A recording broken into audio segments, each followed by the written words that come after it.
All right, what I want you to do is pick an aspect in there that you see in your own grid that's red, a square or an opposition. Now let me show you what I'm looking for. I'm looking for this aspect here in red, or this one principally. These are oppositions. Now isn't it a simple thing to interpret? Opposition, two little balls opposing each other. That's a symbol for opposition. There's another aspect, it's called, we have major and minor aspects. The major aspects are these: squares, oppositions. Trines are these. Obviously, they're simple. What's a trine? 120 degrees. That's what a trine is. 3 points at 120 degrees apart. And then we have other things called minor aspects. Oh, we have sextile, by the way, which is this here. And it looks like that. A sextile. That's a 60-degree aspect. It's a good aspect, favorable aspect. We have favorable aspects, trines, sextiles. We have semi-sextiles, which is like this. Okay, there's other ways to make symbols, but simple. Keep it simple right now. These symbols basically represent the energies of those planets towards each other. What are they doing? Are they squaring off to each other, opposing each other? Oppositions are stressful because they're pulling apart. They're pulling two different directions. And in a chart, when you see that opposition, it means that there's stresses between those planets. Now, if you've all found one, anyone in the room, give me an aspect you see in your chart. And let's look at it real quick. Yes, go ahead, anybody. A moon square Saturn? Moon square Saturn. Anybody want to help me with that one? Yes, sir. Good. Why, do you have it? Yes. And that means Saturn is oppressing the moon, which is home, which is relationships, emotions, and feelings. So she's probably had some oppression. Oh, I sound good. I had a good teacher. So she's probably had some conflict in her home life. Right? Very good. Very, very good. Very nice. She's already reading. Look at this. Reading charts already. Isn't that amazing? Now, would you agree with what she just told you, honey? Yeah. Very much so. Or early life or? Both. Yeah. Yeah. Early life, not so much now because of Saturn. We have to look at the place they're at in the chart. But you know, what I'm trying to show you is we're dealing with stresses between planets. Now, what does Saturn represent? Zeus? Discipline. Got a friend. And accusation. Look at this. Oh. Yeah, who said that? That's the Who said that? Accusation. Good for you. Good, It's good, strong good. in my chart. Yeah, usually it involves things: separation, alienation, divorce, division, anything that pulls you apart. Okay. Now, Saturn is the divider, Diablos. Remember that. You know me. I use scriptures to show you the analogies between Satan and Saturn and the devil. The devil's root was Diablos, divide, abolish. So it's a separative energy if you have it in your chart. And what it does is it causes conflicts because of that. It also causes you to be accused sometimes. Okay? And sometimes when you're doing a chart, the more you learn this, you're going to be able to pick out sometimes through your own intuition and through your own sense of that total chart, the totality of it. That's why computers will never take over astrology readings, because they can't integrate. They can't synthesize that whole chart and take a full meaning from it. They can see one aspect and it reads it pretty negatively, maybe if it's a square in opposition, but you may have also a trine to that planet. Okay? For example, in my chart I have Mars squaring my Sun. So I've had issues with anger in my life, Mars. And then I could go back to my early childhood and say, well, no wonder, I was raised in boarding homes, I was beat, abused, I was a lot of things when I was young. So as I grew up, I had anger issues. Okay, now it's not that we find reasons for them, but there are reasons, obviously, social reasons. But I also have a trine in my chart to that same Sun from Jupiter and Pluto, called a grand trine. Okay, they're all together in perfect grand trine, making aspects.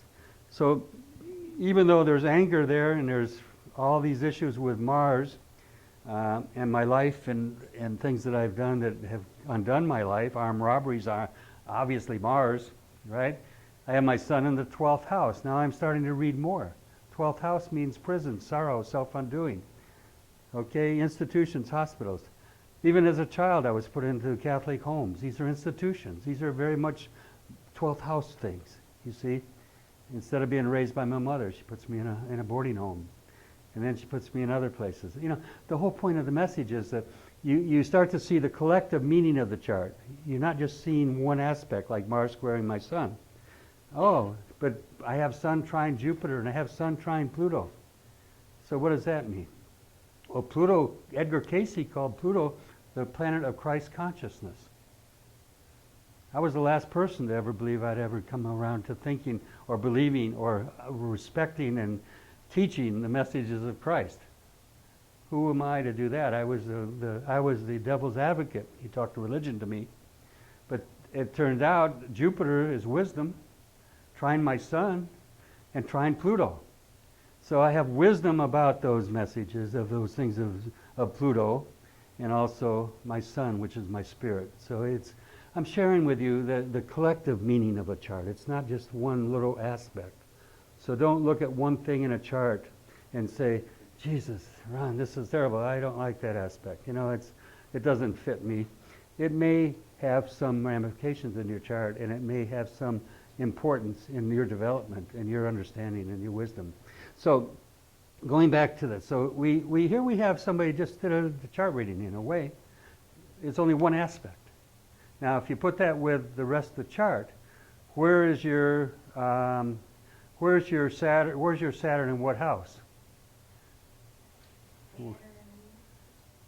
Help her out, honey. Barbara, help her out.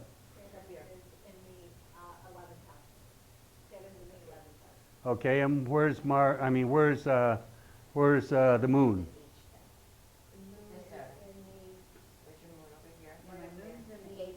Okay, so okay, good. The moon's in the 8th, and Saturn's afflicting it in the 8th. What does the 8th house represent? Anybody know? What is it? The moon does, yes. But what is the... Wait. Death and rebirth. Well, okay, so I got that wrong. I thought the 8th house was home. No. 4th house is home. Okay. So you see that now. All of you gave me the answer, and you tell me you haven't learned anything. I mean, you all gave me the answer. What's the biggest impact in your life? Emotionally for you, hon. What is the biggest impact in your life emotionally for you? The death of your husband. Yeah, that was the biggest. Yeah. So now I'm trying to bring something to your attention. If you're listening, I'm trying to bring it to your attention. As a reader, as a chart, as an interpreter, as an astrologer, isn't it crucial that I know that and see that in the chart? Isn't it critical that I examine that and maybe touch those nerves for her to help her grow and get beyond it? Huh? You hear where I'm coming from? Say, well, it's because I have a challenge when I teach. You know, the challenge is that I don't want you to come away from astrology saying, Jesus, it's so negative. Ron, all you do is talking negative stuff. I'm trying to teach you how to read charts. I'm trying to teach you to cut to the bone. Huh? I want you to get to the core of your chart. Can I ask a question? That's what we're here for. What if Jupiter is squaring both Mars and Saturn? Well, let me look at your chart to make sure that's what's going on. Am I saying that wrong? Well, we'll find out. Let's look a minute. I could put these all up here. We have these charts, but I'm just going to want to hit the little high notes of this here. Okay. Okay, Jupiter, she asked, what if it's squaring Saturn and Mars? Both. Okay. And that's not only squaring Mars, it's on a cross with Mercury. Yeah, and Neptune. Okay. Neptune. So, obviously, these are that's a very afflicted planet, and they're in what kind of signs? They're in Scorpio, Saturn's in Aquarius, Jupiter's in Taurus, and Mars is in Leo. What kind of signs are Leo and Taurus and Scorpio and what? Fixed. Who said fixed? Good. Okay, 2 of you did. So the point 3 of you did. Okay. Only point I'm getting at is those are stubborn signs. They're fixed. That means that they're tenacious. They hold on. Okay? So, you know, when I see a chart like this, Jupiter's there, which means wisdom. It means she's you really want me to get here, okay? Yeah. Well, only in the sense that there's been a lot of hurt in her life that she's created herself. Okay? Why do I say that? Because self, okay? First of all, it's all from the first house to the seventh. And most of the pain you've caused yourself is related to relationships. And I say you've started and caused a lot of it, okay? Okay, forgive me for doing that, but you asked for it, okay? And the Mars and Saturn are dealing issues that have dealt with anger. Saturn, which deals with non-forgiveness. Okay, Jupiter and Neptune. Alcohol could be involved anytime you see Neptune. Okay, it can bring out that side of you. You got to be aware of that because Neptune's on that cross. So anything to do with drinking or alcohol or anything that sleep pills, anything that produces that effect, which is Neptunian. Neptune rules sleep. It rules drugs that are of the opiate kind. Anything makes you sleepy. It deals with alcohol, all that stuff. These things can contribute to a great amount of pain in your life and cause you problems, okay? Now, is that honest or not? Is that true? Would you agree with that? Okay. I mean, I don't want to, we're not here to judge anything. We're here to be honest and be open with each other. We're a family here, okay? And we all love each other and support each other. That's what we're here for, okay? So that's a harsh interpretation, isn't it? But let me give you one more point of that I didn't. How many times have I told you when you see Jupiter on the cross, you have seen Jesus on the cross in a chart? Okay? And what did Jesus do on the cross? He resurrected, didn't he? Okay? He learned a great lesson. They taught humanity a great lesson in overcoming obstacles and darkness, okay? He was the light of the world. Whenever I see Jupiter on the cross, I have Jupiter on my chart, and I told you in a grand trine, remember?